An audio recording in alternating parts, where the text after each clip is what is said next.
Parce que l'objectif étant la dislocation de la Confédération. En ce sens, qu'est-ce qu'ils ont fait? Il y a une aile terroriste qu'on appelle Ansarul. Quand nous avons eu cette information, nous avons pensé que le Nigeria était le Nigeria. Nous avons appelé Ahmed Aboubakar Rufai pour lui faire part de l'intention qui se dessine dans le sens de l'ouverture d'un front Lakurawa dans le Sokoto. Malheureusement, nous regrettons de l'avoir fait. Toutes les armes jugées être vétustes par les Français ont été remplacées à l'État du Nigeria. Ils ont promis une somme. Je laisse le monopole au président Tinubu de dire combien les Français lui ont proposé pour s'installer dans l'État du Borno. D'accord. La stratégie de déstabilisation, elle est simple. Elle consiste à financer, à équiper, à entraîner et à positionner des mouvements terroristes le long de la frontière de la Confédération. Voici la position que ça donne exactement dans la forêt près de Porga. Donc quand on dézoome, on se rend compte que c'est dans le Bénin. Vous-même, vous voyez, à la frontière entre le Bénin et le Burkina Faso. Voici le Burkina Faso. Toujours pour vous donner une idée et pour donner au peuple nigérien l'envergure du grand complot international qui est ourdi. Dans cette seconde partie, on démarre fort avec une question qui demande les détails sur les stratégies des ennemis de l'AES. Nous allons découvrir tous les mécanismes utilisés, les relais d'information et il va révéler les réseaux et les moyens mis en œuvre pour détruire l'AES. Vous serez choqués par les révélations sur l'encerclement des pays de l'Alliance des États du Sahel pour pouvoir détruire l'organisation avec la participation active des dirigeants de la CEDEAO. Tiani a démontré l'implication du Nigeria avec des fortes sommes d'argent proposées et déposées sur la table dans tout le plan de déstabilisation et a même regretté d'avoir fait confiance aux dirigeants du Nigeria en révélant certaines informations à ces dirigeants pensant qu'ils allaient être ses alliés. L'heure est grave. Là, on peut lire ceci. Le président du Conseil national pour la sauvegarde de la patrie, en abrégé CNSP, et chef de l'État du Niger, le général Abdourahmane Tiani, a révélé une information inédite. La France aurait proposé des fonds aux autorités nigérianes pour établir une base militaire dans l'État de Borno, avec pour objectif manifeste de déstabiliser les pays voisins. Cette déclaration faite le 25 décembre sur la RTN, Radio-Télévision du Niger, met en lumière les agissements troubles de l'ancienne puissance coloniale dans la région. Face à ces révélations, la CEDEAO a réagi promptement par un communiqué qui date du 26 décembre 2024. Loin de chercher la vérité ou d'apporter des éclaircissements, l'organisation régionale a pris la défense du Nigeria et implicitement de la France, qualifiant les accusations de Tiani d'allégations infondées. Ils n'ont pas donné de preuves. C'était la seule manière de dire que Tiani manque sur cette question. C'était en donnant les preuves qu'effectivement il est en train de mentir. Ils n'ont rien donné, ils n'ont rien dit. D'ailleurs, la CEDEAO met en avant l'engagement du Nigeria en faveur de la paix et de la sécurité dans la sous-région sur le continent, citant notamment les succès de la force multinationale mixte dirigée par le Nigeria. C'est comme ça qu'ils se défendent. En disant voilà, le Nigeria a toujours dit qu'il voulait la paix et la sécurité. Point. La CEDEAO va jusqu'à qualifier le Nigeria de pays généreux et magnanime, excluant toute possibilité qu'il devienne un État parrain du terrorisme, alors que Tiani a donné avec des éléments à l'appui, des éléments sur lesquels on attendait que la CEDEAO vienne pour démentir. Voici le communiqué, je ne suis pas en train de parler comme si le communiqué était loin. La CEDEAO soutient le Nigeria et les États membres de la CEDEAO contre des allégations infondées. Tac, une fois ils ont déposé là. Ils n'ont pas dit la CEDEAO vient démentir les allégations du chef d'État du Niger. Non. Ils sont une fois arrivés, la CEDEAO soutient le Nigeria. Point. Ça veut dire que peu importe ce que le Nigeria fait, la CEDEAO soutient. La Commission de la Communauté économique des États d'Afrique de l'Ouest exprime sa profonde préoccupation face aux allégations portées contre le Nigeria et d'autres États membres de la CEDEAO. La Commission soutient fermement le Nigeria et les autres États membres de la CEDEAO contre les allégations selon lesquelles ils parrainent le terrorisme. Et dans cette vidéo, vous allez voir de quel pays ils sont en train de parler parce qu'il y a le Bénin qui est cité avec des bases au Bénin dont on a donné la localisation. Depuis des années, le Nigeria soutient la paix et la sécurité dans plusieurs pays, non seulement dans la sous-région de l'Afrique de l'Ouest, mais aussi sur le continent africain. Les récents succès enregistrés par les forces multinationales mixtes dirigées par le Nigeria démontrent l'engagement du pays envers la paix et la sécurité dans toute la région. Jusqu'à présent, il reste deux courts paragraphes. On ne voit aucune preuve. On ne voit aucun contre-argument de ce que le général Tchiani a dit. Rien.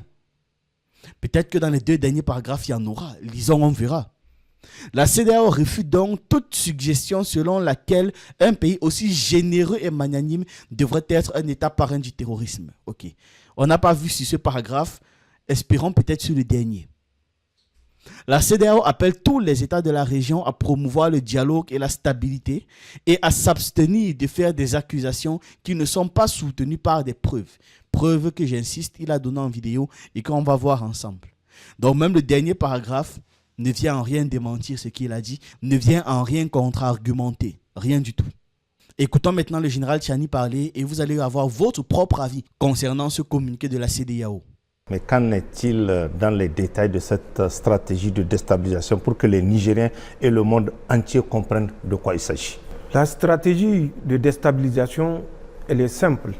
Elle consiste, dans un premier temps, comme je l'ai dit, à financer, à équiper, à entraîner et à positionner des mouvements terroristes le long de la frontière de la Confédération. Ah, yes. Pas seulement du Niger, mais de la Confédération. Parce que l'objectif étant la dislocation de la Confédération. En ce sens, qu'est-ce qu'ils ont fait?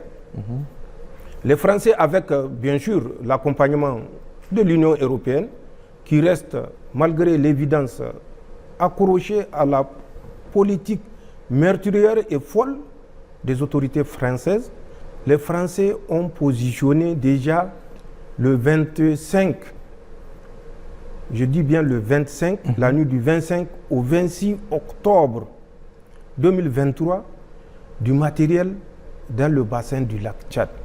Au moment où il s'est replié, où il s'est désengagé du Niger, en passant bien sûr par la voie terrestre qui nous liait avec la République sœur du Tchad. Du Tchad, oui. Ils ont pris contact avec les terroristes.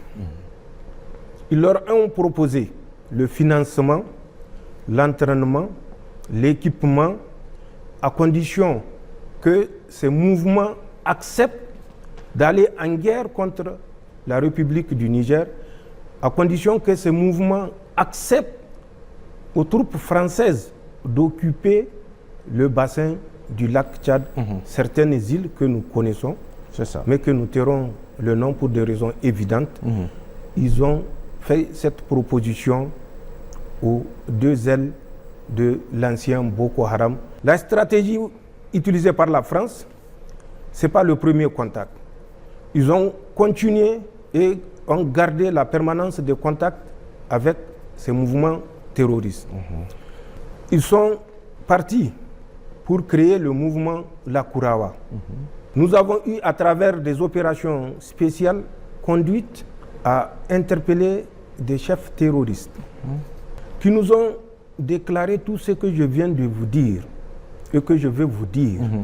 Les Français, en les abordant dans le lit du lac Tchad, avec des responsables nigérians, notamment celui dont j'ai parlé, Ahmed Aboubakar, l'ancien chef Roufaï, de l'agence NIA, les Français leur ont proposé d'ouvrir une base dans la région de Sokoto, une base qu'ils ont baptisée Gaba, dans un environnement boisé dans la région de Sokoto.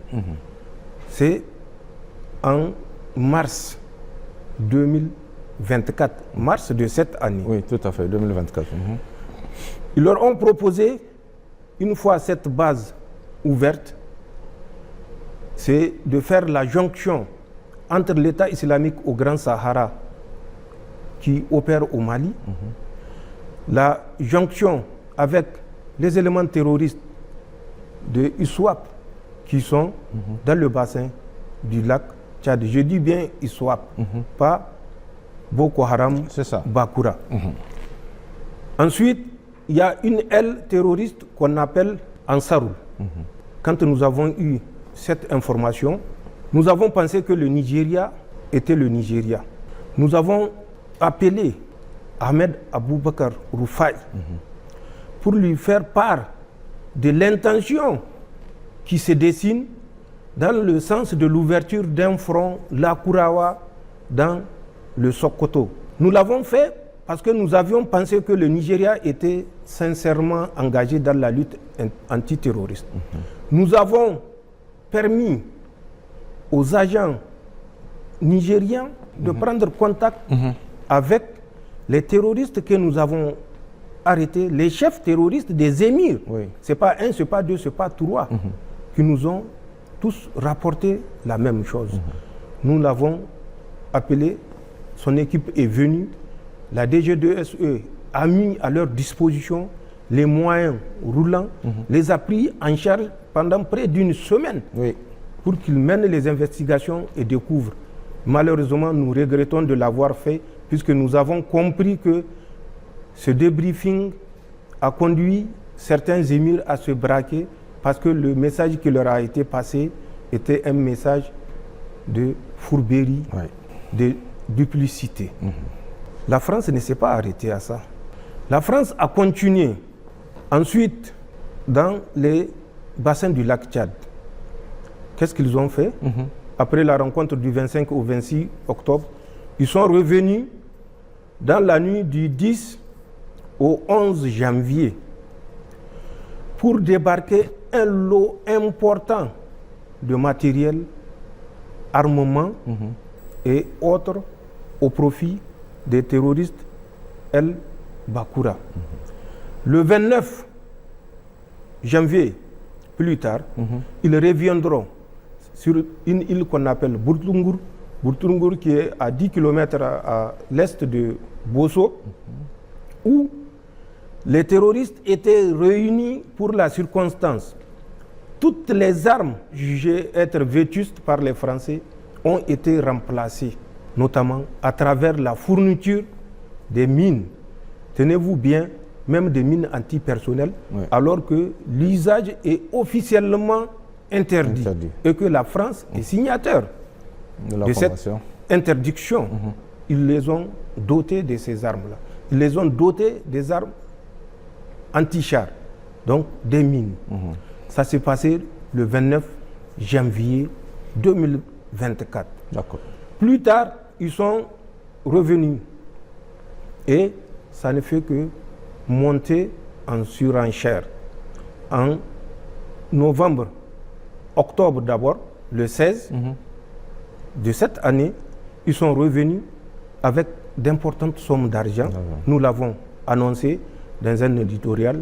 Ils ont toujours engagé de leur volonté et pour prouver au mouvement Boko Haram qu'ils sont sincères dans leurs relations et qu'ils ont promis l'équipement, non seulement, mais la fourniture des vedettes. C'est des pirogues, les vedettes des pirogues avec moteur, mais pas des pirogues. C'est des vedettes conçues pour le déplacement sur la mer ou toute étendue d'eau. Ils ont promis 100 vedettes au mouvement Boko Haram. Le 7 novembre, ils sont revenus avec, tenez-vous bien, pour l'aile Bakura, 1 milliard de francs CFA. Pour l'aile réticente de ISWAP, ils ont promis 4 milliards de francs CFA s'ils acceptent seulement que les Français s'installent définitivement dans leur zone d'influence à l'intérieur du Nigeria. Puisque c'est une zone où j'ai servi et je connais particulièrement toutes les îles du bassin du lac Tchad, que ce soit du côté du Niger, que ce soit du côté du Nigeria, que ce soit du côté du Tchad. Nous avions manœuvré à pied pendant des mois en 1996 et en 1997. Donc c'est une zone que je connais parfaitement à l'état du Nigeria, ils ont promis une somme. Je laisse le monopole au président Tinubu de dire combien les Français lui ont proposé pour s'installer dans l'état du Borno. D'accord. Ce n'est pas fini. Les Français ont mobilisé les terroristes et quand ils étaient arrivés en décembre, le 7 décembre, voilà ce qui s'est passé. Ils ont décidé, toujours pour vous donner une idée et pour donner au peuple nigérien l'envergure du grand complot international qui est ourdi, ils ont demandé à Boko Haram de constituer une compagnie de 150 hommes qu'ils vont positionner dans le nord du Niger. La France s'occupe du paiement intégral du salaire des 150 combattants déployés par Boko Haram, qui seront rejoints par les mouvements, ça c'est les Français qui ont dit ça, qui seront rejoints par les mouvements de Riseboula. Ensuite, des mouvements rebelles qui sont dans le nord du Tchad. Et ils vont faire un front commun installé à l'intérieur du Niger, dans les chaînes du nord Niger, pour faire la guerre au Niger. Nous avons donc les combattants installés dans les chaînes du nord Niger.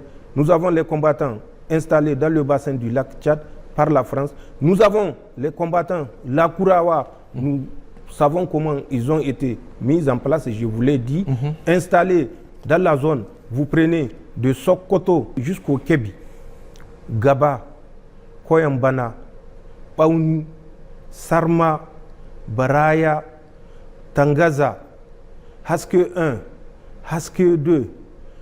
Tout ceci sont des positions, je n'ai pas cité l'intégralité, il y en a encore un chapelet de positions entre Sokoto, Zamfara et Kébi, notamment Kaïji, qui est une forêt également, où ils ont également des éléments Lakurawa, notamment les deux super camps.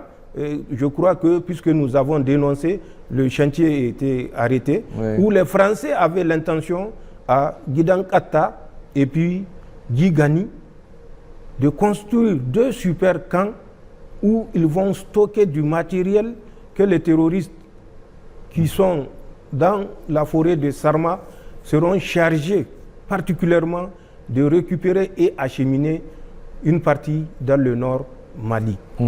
Nous avons à l'intérieur du Bénin, c'est une ceinture, suivez bien la description que je suis en train de faire. D'accord. Dans le nord Bénin, nous avons Porga, nous l'avons dit, nous l'avons répété. Les forces spéciales présentement en Afrique sont dans deux pays. Un pays ouest-africain et un deuxième pays ouest-africain qui est le Bénin. Donc deux pays de l'Afrique de l'Ouest, ils se reconnaîtront. Mais le Bénin, lui déjà, je le dis et je le répète, il se reconnaît. Ils sont à Porga et dans la forêt particulièrement du W. Pour ceux qui ont l'utilisation des coordonnées, vous utilisez 11 degrés, 0,2 minutes, 49,63 secondes nord. Ensuite, vous utilisez 00 degrés, 59 minutes, 35 secondes 20 est. Vous marchez à l'azimut 315 degrés, à moins de 5 km, vous allez tomber sur une des deux positions que nous connaissons des forces spéciales françaises. Que ceux qui doutent peuvent se mettre à l'exercice et essayer. S'ils ne savent pas positionner un point sur la carte, qu'ils s'approchent des militaires qui vont reporter ces coordonnées que j'ai données sur la carte et vous verrez bien que c'est l'aérodrome de Porga. Alors, de mon côté, ce n'était pas par doute que j'ai vérifié, mais j'ai quand même vérifié. Et vous allez vous rendre compte qu'il a effectivement raison. Voici la position que ça donne exactement dans la forêt près de Porga. Donc quand on dézoome, on se rend compte que c'est dans le Bénin. Vous-même, vous voyez, à la frontière entre le Bénin et le Burkina Faso. Voici le Burkina Faso. Voici le Bénin. Et c'est à cette frontière-ci, près de Porga, net à ce niveau. Vraiment à quelques mètres du Burkina Faso. Voici même les délimitations. Burkina Faso, Bénin. Donc ce qu'il dit est vrai. Il a donné des coordonnées exactes. Voilà ça que je viens de vérifier. Vous pouvez lire là, voici la latitude et la longitude qu'il a proposé, que j'ai mis ici. Et quand tu convertis en décimale, voici ce que ça donne. Approximativement ça. Donc je ne suis pas militaire. Je suis parti sur des connaissances de base comme ça que j'ai pris à l'arrache sur Internet. Mais ça a donné ça. Ça veut dire que si un militaire, lui, lit encore ses coordonnées, il pourrait être encore plus précis. Parce qu'après, il a rajouté marcher 5 km sur nanana. Ça, je n'ai pas fait. Donc, rien que si on parle de la base de ce qu'il a donné comme info, voici. Et juste à côté de la position, il y a la piste d'atterrissage de Porga pour les avions. Et cette piste d'atterrissage permet donc de fournir un matériel militaire les gars qui sont ici. Vous voyez à quel point c'est grave. Donc, lui, il parle avec les preuves. Il parle avec les preuves. Voici le Niger, Niamey est juste là. Voici en rouge la base qu'il dénonce. Juste à côté du Burkina Faso. Donc, il ne parle pas dans le vide. Il ne parle pas pour ne rien dire. Ce qu'il révèle est extrêmement grave. Et il révèle avec des preuves. Vu que quand on part vérifier, on se rend compte que c'est vrai. On continue. Ces forces spéciales qui sont au Bénin sont chargées de l'encadrement, du financement et de la formation et équipement des mouvements terroristes, toujours tendant à ceinturer le Niger et les États de l'AES, la Confédération. D'accord. Ils ont ouvert 2 centres d'instruction. Un centre d'instruction qui est à l'intérieur du Niger, un autre centre d'instruction qui est à l'intérieur du Burkina Faso, non loin de la frontière avec le Niger. Ces centres d'instruction, pour ce qui est du côté du Niger, a pour mission de former, avant la fin de l'année, 400 hommes, financés par les Français.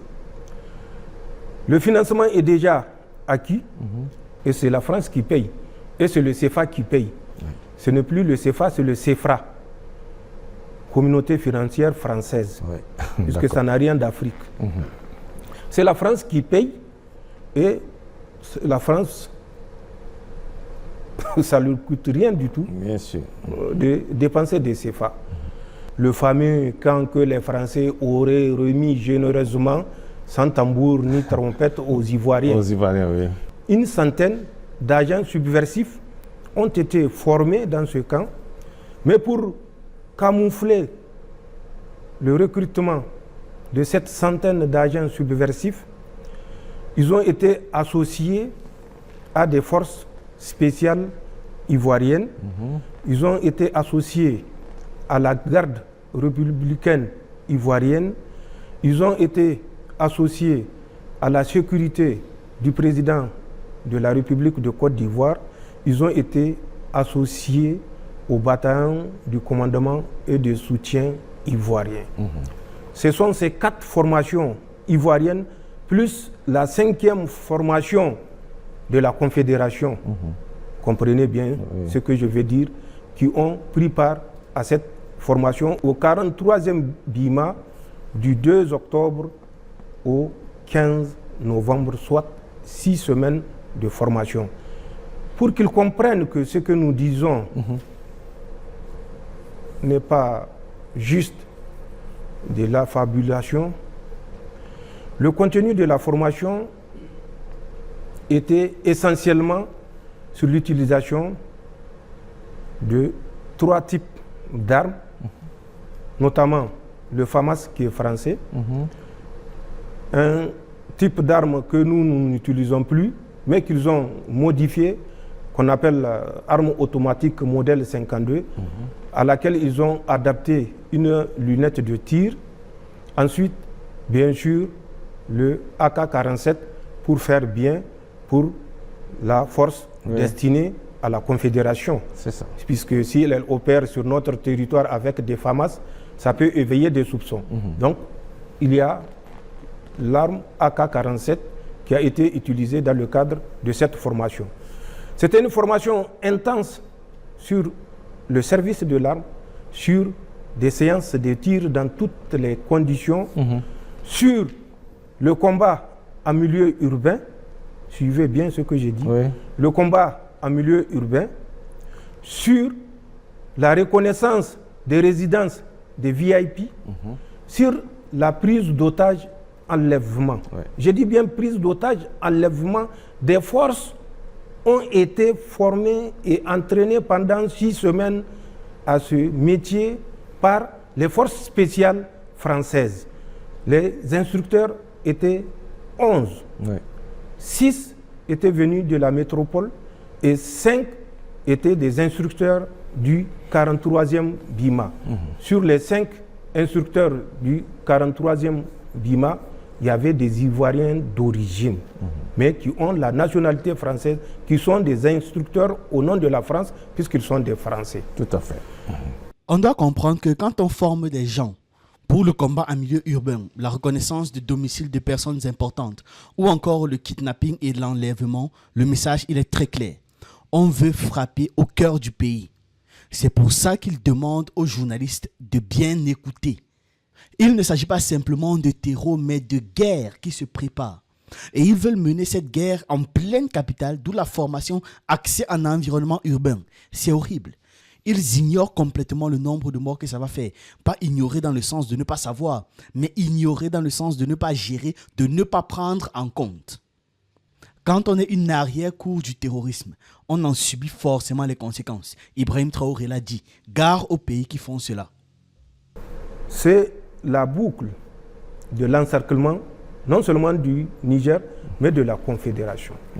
Voilà ce que la France est en train de faire, et nous sommes au regret de le constater avec l'accord malgré les démentis hypocrites des chefs d'État africains, des responsables africains, tout simplement parce que pour eux, le sein versé dans la Confédération, s'il leur permet de faire un deuxième ou un troisième mandat ou un quatrième, n'est pas une perte. Tout à fait. Ce n'est que du profit. D'accord. Imaginez le machiavélisme qui anime ces gens qui pensent œuvrer pour le bien de la CEDEAO. De quelle CEDEAO parle-t-on en réalité? Nous vous avons dit ce qui se passe au Bénin, dans le nord Bénin, ce que les gens ignorent. Le nord Bénin ou le Bénin, de façon globale, c'est le Niger. Oui, bien sûr. Nous connaissons notre histoire. Le dandy, le grand dandy, englobait ce qui est devenu plus tard le Bénin. Tout le reste du Bénin, nous sommes frères. Nous connaissons l'histoire, donc nous ne disons rien pour nuire à qui que ce soit, mais nous ne pouvons être responsables devant l'histoire également par excès de gentillesse, par excès de compréhension, être à la base de la dislocation complice de notre pays, encore moins de notre confédération.